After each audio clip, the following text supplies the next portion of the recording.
Sarah was told that she was a strong candidate. She had great technical credibility, that the decision was really close. She called me 2 weeks later. The first thing she said was, "I did everything right. I don't understand what happened." And I told her the truth. She did do everything right operationally, but she lost the role in the conversation that happened before the decision was ever made. And the rooms she wasn't in, with the executives who didn't know her well enough to picture her in that seat. Marcus didn't win because he was louder. He won because he was visible in the right places, having the right conversations at the right level. Here's what nobody tells you about how promotions actually work. You were told that if you do great work, the recognition follows. Well, that's a lie, and it's costing your career. I know that's uncomfortable to hear. Most of the people I coach push back on it the first time, but by the end of this episode, you'll understand exactly why it's true and what to do instead. I'm Bill Tingle, former CIO, executive coach, someone who has sat in the rooms where promotion decisions get made. This show is about giving technology leaders the language, the presence, and the strategy to stop being overlooked and start being chosen. So let's get into it. I want you to think about how you were raised professionally. Somewhere along the way, someone told you to keep your head down, do the work, let the results speak for themselves, don't brag, don't self-promote, just deliver and the right people will notice. Maybe it was a mentor. Maybe it was your first manager. Maybe it was your parents. Maybe it was just the culture of every technology team you ever worked on. And you believed it because it made sense, because you're not the kind of person who walks around bragging about yourself. That feels fake. It feels political. Feels like the thing that people with less substance do to compensate. So you delivered quarter after quarter,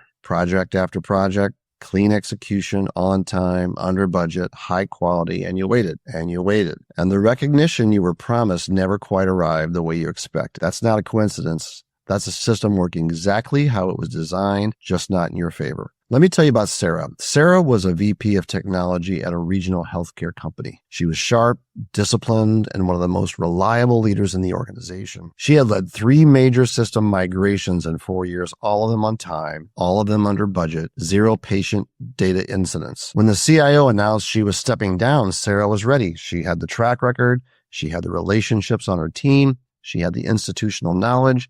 No one else could match it. She didn't campaign for the role. That wasn't her style. She figured the work would make the case. There was another candidate, Marcus, also a VP, but in a different division. His delivery record was solid, but not exceptional. He had missed a major deadline the prior year. His team had high turnover than Sarah's, but Marcus showed up differently. He was in every executive meeting, even the ones that weren't strictly in his domain. He asked questions that connected technology strategy to the board's growth priorities. He sent brief monthly updates to the CFO and the COO that framed his division's work in terms of business impact. And he had lunch with the CEO 3 times a year, not to pitch himself, but to understand what the CEO was worried about. When the decision came down to it, Marcus got the CIO role. Sarah was told that she was a strong candidate.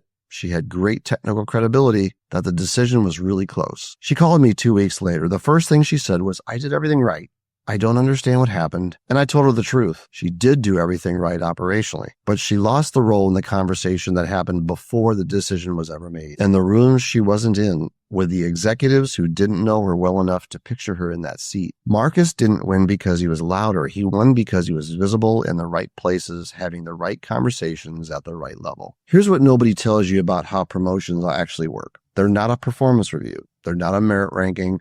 They're not a spreadsheet where a person with the best number wins. Promotions are a decision made by human beings who are trying to answer one question: who do I trust in that seat? Trust is not built through deliverables. It's built through presence, through conversation, through repeated exposure over time. The executive who barely knows you cannot picture you in a bigger role, no matter how clean your track record is. Quiet excellence makes you invisible. When you consistently deliver without making your work visible at the right level, you train the organization to take you for granted. You become reliable infrastructure, expected, assumed, not remarkable. And when the promotion conversation happens, the people in the room are not reviewing your project history. They're drawing on their mental picture of you, what you stand for, what you've said, where they have seen you operate at a strategic level. If that picture is thin, the answer is no, even when the work was exceptional. There's something else worth saying here. Self-promotion has a bad reputation, especially in technology cultures. People associate it with arrogance, with insecurity, with a colleague who takes credit and overstates results. That's not what I'm talking about here. There is a version of visibility that's completely authentic, that's grounded in your actual work, that serves the organization rather than performs it. And that's what separates the leaders who move up from the ones who stay invisible. So what does visible leadership actually look like? 3 things, and none of them require you to become someone you're not. First, connect your work to the business outcomes before anyone asks you to. Stop reporting what you did.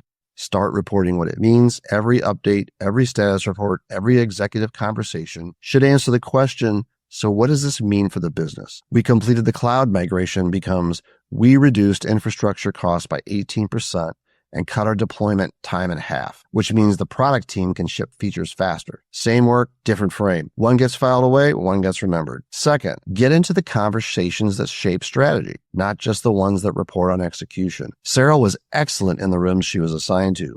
Marcus was present in the rooms that mattered most to the people that make the decisions. You don't need to be everywhere. You need to be in the right places. Ask to join a business strategy session.